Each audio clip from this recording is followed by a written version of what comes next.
ವಿಜಯನಗರ ಜಿಲ್ಲೆಯ ಕೂಡ್ಲಿಗಿ ಹಾಗೂ ಕೊಟ್ಟೂರು ತಾಲೂಕಿನ ಶ್ರೀ ಮಹರ್ಷಿ ವಾಲ್ಮೀಕಿ ನಾಯಕ ಸಮುದಾಯದ ವತಿಯಿಂದ ಹಿತಚಿಂತನಾ ಸಭೆಯನ್ನು ಗಾಣಗಟ್ಟೆ ಗ್ರಾಮದ ಶ್ರೀ ಮಾಯಮ್ಮ ದೇವಿಯ ಸಮುದಾಯ ಭವನದಲ್ಲಿ ದಿನಾಂಕ 2/8/2026 ಭಾನುವಾರ ದಿನ ಅನೇಕ ಗಣ್ಯಮಾನ್ಯರಾದ ಇಇಒ ಬಸಣ್ಣ, ಚೋರನೂರು ಅಡವೆಪ್ಪ, ತಳವಾರ ಶರಪ್ಪ, ಹೊಸಹಳ್ಳಿ ಸಿದ್ದಣ್ಣ, ಹಿರಿಯ ವಕೀಲರಾದ ಡಾಕ್ಟರ್ ಟಿ ಓಂಕಾರಪ್ಪ, ಕೆಡಿಪಿ ಸದಸ್ಯರು ಆದ ಪಾಪಣ್ಣ, ಯರಗುಂಡ್ಲಹಟ್ಟಿ, ಕೆ ದಿಬ್ಬದಹಳ್ಳಿ ಗೋವಿಂದಪ್ಪ, ಬಸವರಾಜ್, ಹಿರಿಯ ಮುಖಂಡರಾದ ಜಿ ಓಬಣ್ಣ, ಕುರಿಹಟ್ಟಿ ರಾಮಣ್ಣ, ಗುಂಡು ಮುಳುಗು ಮಂಜಣ್ಣ, ಹುಬ್ಬಳ್ಳಿ ವೆಂಕಟೇಶ್, ಫಸಲುಪಾಲಯ್ಯ, ಗುತ್ತಿಗೆದಾರರು ಗಾಣಗಟ್ಟೆ ಮಹಾಂತೇಶ್, ಮಾಜಿ ಗ್ರಾಮ ಪಂಚಾಯಿತಿ ಅಧ್ಯಕ್ಷರಾದ ಮಹಾಂತೇಶ್, ಹುಲಿಕೆರೆ ಮಾರಪ್ಪ, ಕಂಡಕ್ಟರ್ ಬಸವರಾಜ್, ರೈತ ಮುಖಂಡರಾದ ಮಾರಪ್ಪ, ಉಚ್ನಿ ರಂಗಪ್ಪ, ಸಕಲಾಪುರದಟ್ಟಿ ಹರೀಶ್, ತೂಲಹಳ್ಳಿ ಬಸವರಾಜ್, ಕೆ ದಿಬ್ಬದಹಳ್ಳಿ ವೆಂಕಟೇಶ್, ಚಂದ್ರಶೇಖರಪುರ ಮಲಿಯಪ್ಪ,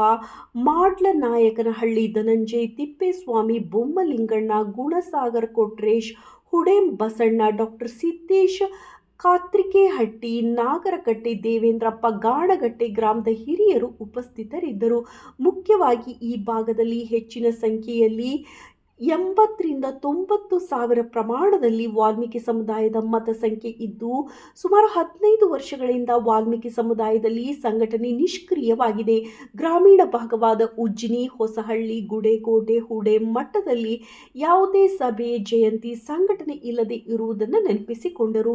ಹೀಗಾಗಿ ವಾಲ್ಮೀಕಿ ಸಮುದಾಯವನ್ನು ರಾಜಕೀಯ ಭಿನ್ನಾಭಿಪ್ರಾಯ ಮರೆತು ಶಿಕ್ಷಣ, ಸಂಘಟನೆ, ಒಗ್ಗಟ್ಟಿನಿಂದ ಮುನ್ನಡೆಸಲು ಸರ್ವ ರೀತಿಯಲ್ಲಿ ಒಮ್ಮತದಿಂದ ಸಮುದಾಯದ ಏಳಿಗೆಗಾಗಿ ಶ್ರಮಿಸಲು ತಮ್ಮದೇ ಆದ ಅಭಿಪ್ರಾಯವನ್ನು ವ್ಯಕ್ತಪಡಿಸಿದರು. ವಾಲ್ಮೀಕಿ ಸಮುದಾಯದ ಪ್ರತಿಯೊಬ್ಬ ಹಿರಿಯರು, ಮುಖಂಡರು, ಯುವಕರು ವಾಲ್ಮೀಕಿ ಸಮುದಾಯದ ಸಂಘಟನೆಯಲ್ಲಿ ಗ್ರಾಮೀಣ ಪ್ರದೇಶಗಳಲ್ಲಿ ವಿವಿಧ ಸಮಿತಿಗಳನ್ನು ರಚಿಸೋಣ ಎಂದರು. ವಾಲ್ಮೀಕಿ ಸಮುದಾಯ ಅಂದರೆ ಕೂಡ್ಲಿಗಿ ಮಟ್ಟದಲ್ಲಿ ಅಷ್ಟೇ ಜಯಂತಿಗೆ, ಕುಣಿತಕ್ಕೆ ಸೀಮಿತವಾಗದೆ ಹಳ್ಳಿಗಳ ಮಟ್ಟದಲ್ಲಿ ವಾಲ್ಮೀಕಿ ಸಮುದಾಯದ ಸಂಘಟನೆಯನ್ನು ಕಟ್ಟುವ ನಿಟ್ಟಿನಲ್ಲಿ ಚಿಂತಿಸಿದರು.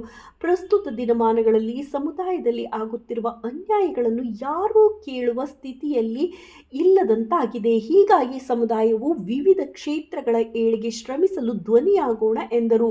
ವರದಿ ಹೊಂಬಾಳೆ Thippeswamy, ಮೀನಕೆರೆ, BSP news, Kudligi.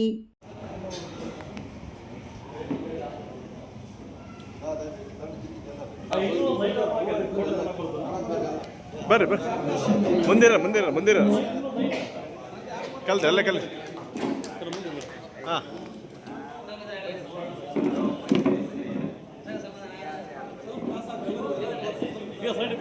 Light off ಮಾಡಿದ್ರೆ ಮಸ್ತ್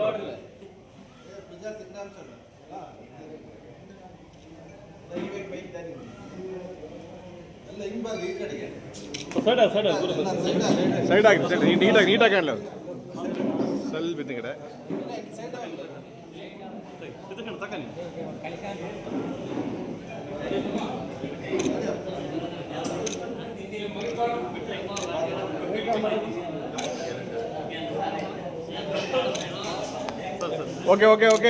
ಓಕೆ ಡನ್.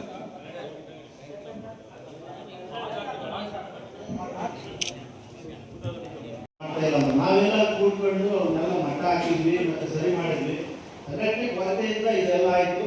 ಆ ಕಾರಣಕ್ಕೆ ಕೆಲವೊಬ್ಬರಿಗೆ ಬಹಳ ಅಸಮಾಧಾನ ಇದೆ. ಇದು ಪಕ್ಷ ಪಾರ್ಟಿ ಬಂದು ಅದನ್ನು ಸಮೇತ ಹೇಳ್ದಂಗೆ ಕೇಳ್ದಂಗೆ ಆಗಿಬಿಟ್ಟು ಶಾಸಕರಿದ್ರು ಬೇರೆಯವರ ಸಮಾಜದವ್ರು ಏನಾದ್ರು ಮಾಡಿದಾಗ ಅದನ್ನು ಹೇಳ್ದಂಗೆ ಇದ್ರ ಮಟ್ಟಕ್ಕೆ ಆಗ್ಬಿಡ್ತು. ಅವ್ರಿಗೆ ಕೆಲವೊಂದು ಒತ್ತಡಗಳು, ಕೆಲವೊಂದು ಇದ್ರ ಕಾರಣಕ್ಕೆ ಅವರು ನಮ್ಮನ್ನ ಎದುರಿಸೋದಕ್ಕೆ ಅನುಕೂಲ ಆಗುತ್ತೆ ಅನ್ನೋ ಉದ್ದೇಶದಿಂದ ಮತ್ತೆ ಬೇರೆ ಬೇರೆ ಕಾರಣಗಳಿಂದ ಇನ್ನೂ ಅನೇಕ ಕಾರಣಗಳು ಇದೆಲ್ಲ ಇಟ್ಕೊಂಡಿದ್ವಿ. ನಮ್ಮ ಪ್ರತಿಭಾವಂತ ಅನೇಕ ಜನ ವಿದ್ಯಾರ್ಥಿಗಳು ಮತ್ತು ಡಾಕ್ಟ್ರು, ಇಂಜಿನಿಯರ್ಸು ಬೇಕಾದಂಥ ಪೋಸ್ಟ್ಗಳಿಗೆ ಹೋಗ್ತಾ ಇದ್ದಾರೆ. ಯಾರು ಗುರುತಿಸಿ ಅವ್ರನ್ನ ಇವತ್ತಿನಲ್ಲೂ ಬೇರೆ ಸಮಾಜಗಳೆಲ್ಲ ಪ್ರತಿ ವರ್ಷನೂ ಮಾಡ್ತಾ ಇದ್ದಾರೆ. ಆ ಕೆಲಸನ ಮಾಡಿದಂಥ ಸಂದರ್ಭದಲ್ಲಿ ಆ ಕಾರಣಕ್ಕೋಸ್ಕರ ಇದು